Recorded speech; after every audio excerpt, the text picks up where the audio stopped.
Hello, Star Wars Galaxy of Heroes. This is Andy Shorto, and today I'm going to be doing a decent sized video talking about a few different things. So, first off, as you can see here, we got Ray Scavenger for the December login. So, that is nice.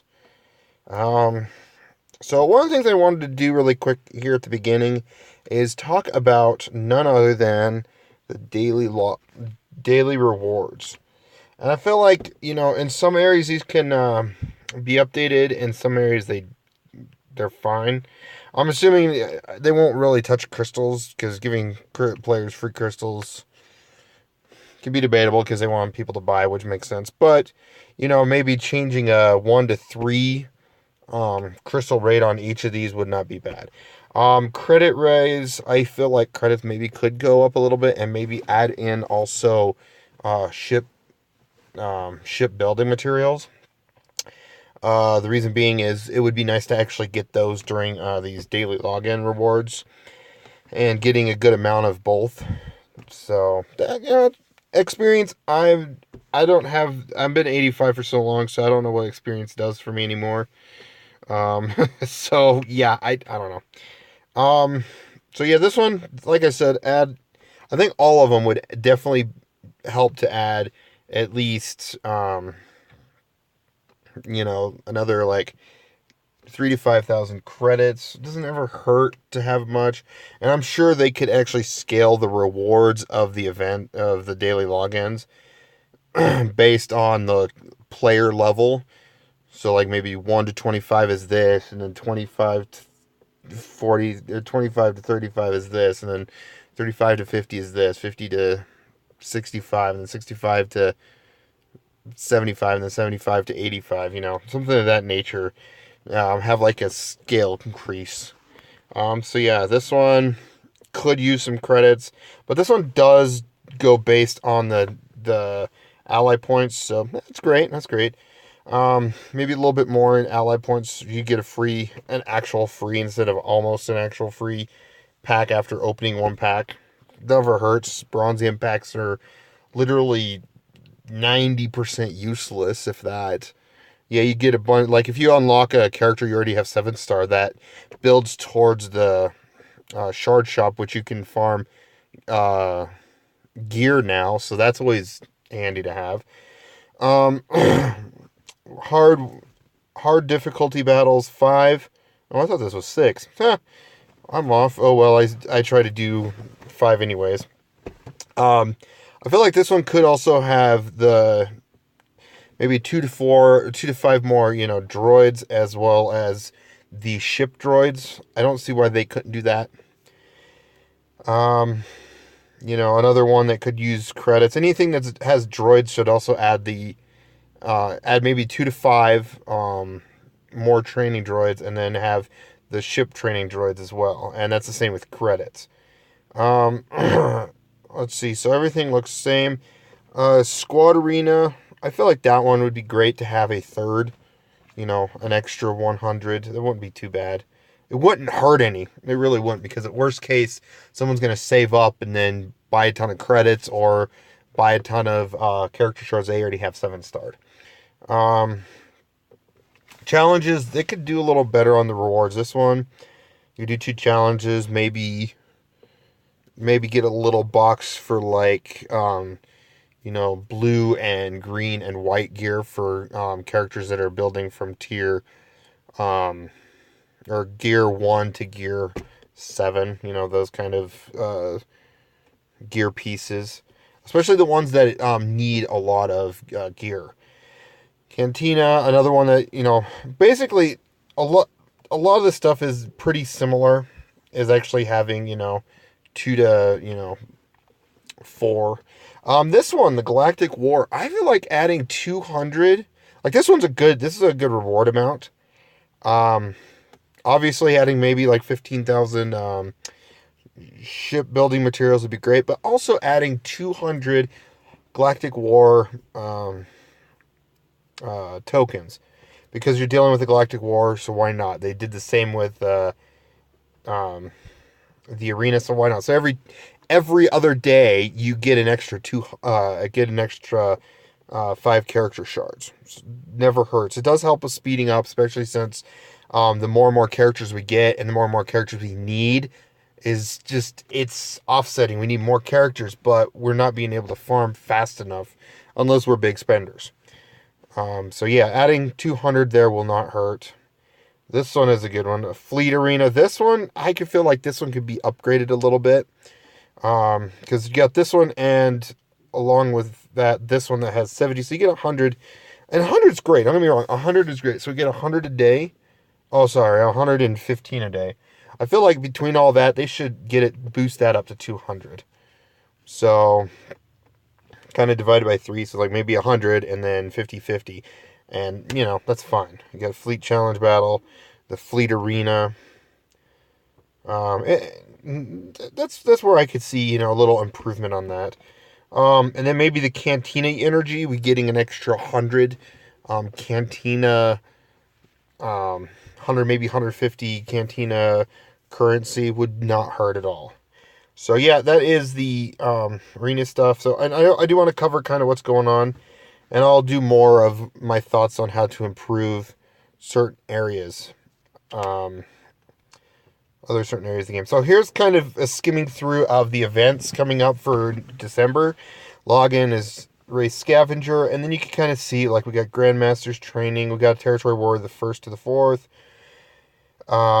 Fleet Mastery the 1st. Endurance. Salt. We get another Places of Power. Salt Battle. First Order and Scoundrel Omega, so it's nice. I do feel like I'm kind of disappointed on the Omega battles. They used to do 2 every other weekend. Why not add another tier, 1 for Zeta, Omega Zeta battles, and then go back to every other weekend you get two of them. Never hurts. And maybe that Zeta tier you can only get once, but you're getting 2 those days, so it never hurts. Rebel Assault, Ground War, you know, Dathomir. So, you know, I'm kind of skimming through a little bit because there's a few other things I want to talk about before, you know, I end this video. So you kind of get the gist of what's going on. However, they're definitely going to be adding new characters, and obviously when they add new characters, they're going to be marquee events, and those marquee events are going to be placed in certain days. So this is, you know, all dates are subject to change. They may move on around, but they'll really more likely just be adding. 99% of the time I see, they always add another event, which is usually the marquee event. Let's go back to the last thing I want to talk about. There was a update info. Here it is. Here it is not. Wrong one. I clicked the wrong one. Nope, that was not it either. It was this one. Here we go. And I do hope they do eventually, you know, update the forums a little better on that. But for the most part, you know, I've loved the forums. So per update, so Dark Side Territory battles. I'm going to end on talking about the Dark Side Territory battles, which were really difficult. We recently experienced an issue 1130 with the proximity between territory battles ending and territory wars beginning, which caused a problem of a dispersal of Dark Side Territory battle rewards. We have resolved the issue and granted a missing rewards to affected users. If players still don't have their rewards, you know, contact customer support, etc. Additionally, there were several bugs that occurred during the Territory Battle Dark Side Territory Battle Retaliation. These bugs have been addressed. Thank you for your patience. We've provided players with the following: 500 crystals and 1100 guild event tokens. But these won't come out till tomorrow, and it's kind of, you know, 11/42 or 23/42, November 30th. So December 1st we'll have the rewards out. That I'm excited about. We also have the feedback about the difficulty of it, and we'll be reviewing our metrics and making some changes to the player experience, which I definitely agree. Like tier 1, I didn't do a video on any of the Dark Side Territory battles. It's my bad. I'll kind of get into it when it comes around again, but basically, that first, you know, like even the first bounty hunter mission, I got creamed, and I didn't have, like, only have 2 viable bounty hunters, a partial third, and then the other 2 I'm still working on. a small amount I'm working on between Dengar and Zamwazel. Because I'm sure, because you need bounty hunters for territory battles, and any time in the future you would need bounty hunters. It would be great to have. So yeah, we'll continue doing best for that. Territory Wars timer. Because of some issues have been worked around Territory Wars. Battles start one after another. We've shifted the second Territory War this week, starting at 10 a.m. to 11 a.m. Starting, this will prevent any reward delays or structure inabilities, and monitor for. So they did that too, because they probably, I think they're out of. I think the developers work in California, which, why not? A lot of companies do. So if they work out of California, that means they're gonna be needing to work on those specific things. And 10, it'd be like 9 a.m. or something. They're still getting in. They probably have to do their morning meetings, morning assessments, stuff like that. So I can see why Territory War starting, an hour later, ending an hour later, would help them out. Moving forward, instance territory battle wars are scheduled close to one another. We will run them so that there is a gap between their start and end times to prevent any collisions between events. We've turned on the First Order and Resistance faction packs for players who wish to make progress on leveraging the Territory War bonuses. And then what's ahead? We finally get to learn. It says coming next week, so probably Monday morning or Tuesday, we'll get the information of what we need for Ray's Heroes Journey event. So yeah, stay tuned for that. That's exciting news. So, but yeah, leave it on note. I'm kind of excited what's going on. I will say I do not know what else to expect for this next month, other than a bunch of First Order Resistance and any non-First Order Resistance characters coming from episode 7, or I'm sorry, episode 8.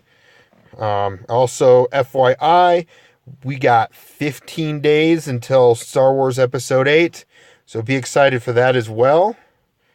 But yeah, other than that, thanks for watching. Please like, comment, subscribe. Let me know what you guys think in the comments below about, my thoughts on the daily login rewards, just a small boost to the rewards. Be a great addition. So yeah, let me know again. Thanks. I appreciate you guys watching. You guys have a wonderful day.